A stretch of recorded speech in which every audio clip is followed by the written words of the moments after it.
Hey fam, how y'all doing? My name is Franklin and welcome to Orgaysis. Turn this fan off. Today we're playing Minotaur Hotel. And I think our current mission is to go and get his potion. His little health potion. Astarion's health potion to be precise. Still think it's a little loud. When it's like this loud in my ears, I'm just like, I need to go to preferences. That's good. Like I shouldn't feel like I need to combat the game volume in my own head, you know? Anyway, let's back up a little bit. First thing moment, okay, so you're telling us what it is, okay. It's where we've stored things over the centuries. All the way down the corridor, there's a wall painting. The bottle should be in front of it. You answer with a thumbs up as you summon the door out. Once more, you're enveloped by a sunlight draping from the skylight. Your echoing footsteps have a sonority to them, a twinge of life in this abandoned hotel. Once you reach the ground floor, however, your path becomes darker. Your footsteps now sound shy in front of an oppressive veil. The 25th floor cannot come soon enough. A plaque of the featureless wall greets you. The door flickers in front of you with a similar eagerness. The hallway extends far into the distance, its sides lined with all sorts of objects. Armor sets, furniture, statues, treasure chests full of trinkets from all ages. What do you do? Examine trinkets, look for wine bottle. Look for wine bottle. We got priorities, okay? As you reach the corridor's end, the objects take a sharp turn to what you expect from a museum on ancient Greece.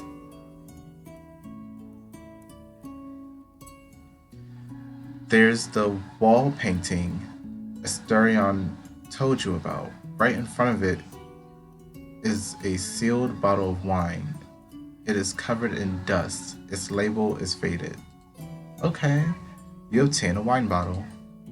Hey. Off to the side, there's a glass case containing a jagged purple rock in the vague shape of a double-headed axe head. It looks like a horseshoe too, with a little engraving. It drips an oily, dark red liquid down the case. The goo has pooled on the case's bottom, wafting an unpleasant, bloody stench.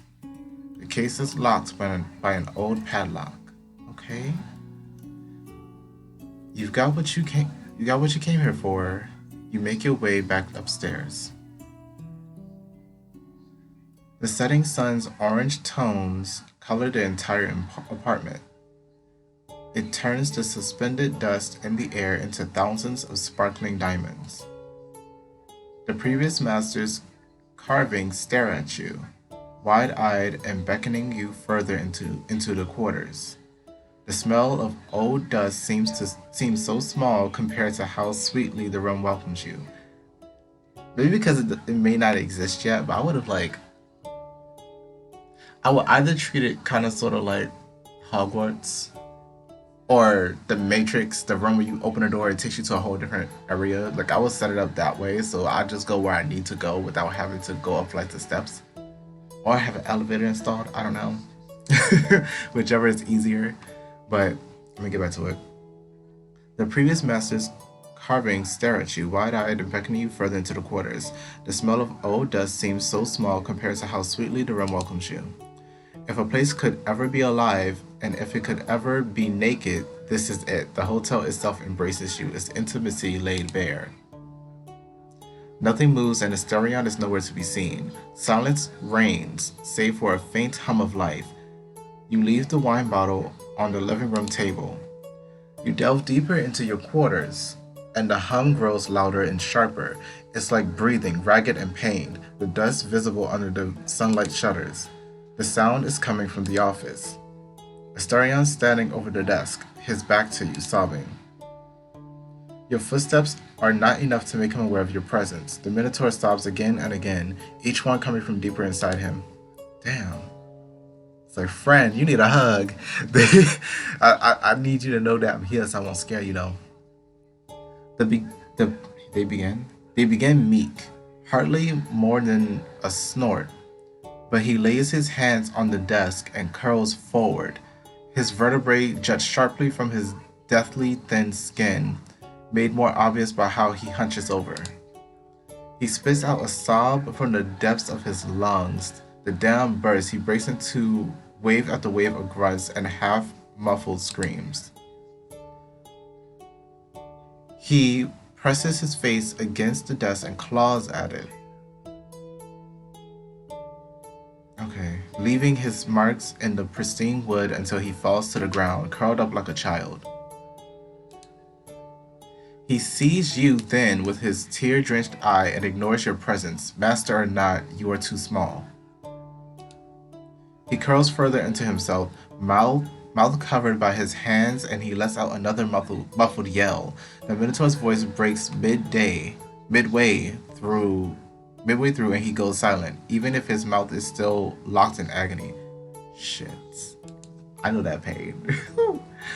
But Asterion looks up to you, aware of your presence, and makes no effort to hide or cower. In fact, he tries to speak, but you can't understand his slurred words, only that his voice has a tone of welcoming. Comfort him, absolutely.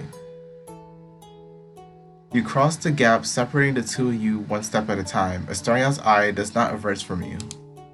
You sit by his side, back to the desk, only then his gaze drops down to the floor into further sobbing. You drape an arm over his shoulder and pull him to you.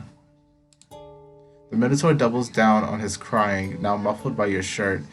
His fingers dig into you. They hurt were he not so emaciated.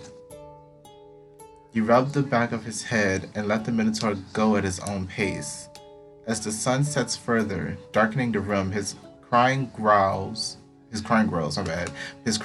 quieter and more discreet as well. When all is dark except for the stars shining above the window, Asterion hands relax and he slouches fully onto your chest. He almost seems to be asleep, but you catch his eye looking up at you.